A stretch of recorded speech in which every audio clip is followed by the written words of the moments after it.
હું સંદીપ ડામોર, એસીએફ અરવલ્લી।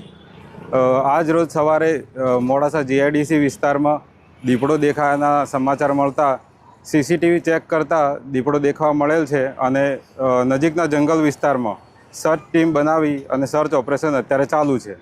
સાહેબ, લોકોને શું અપીલ છે અને કેટલી ટીમ બનાવવામાં આવેલી છે? 3 ટીમ બનાવવામાં આવેલી છે અને લોકોને અપીલ છે કે તમને કોઈ બી જાણકારી મળે તો વન વિભાગને તાત્કાલિક જાણ કરો। એના માટે કોઈ જનરલ નંબર છે સાહેબ વન વિભાગનો? વન વિભાગનો જનરલ નંબર તો છે, પણ મારો પર્સનલ નંબર છે 9265 19 45 73। આ નંબર પર સંપર્ક કરવા વિનંતી।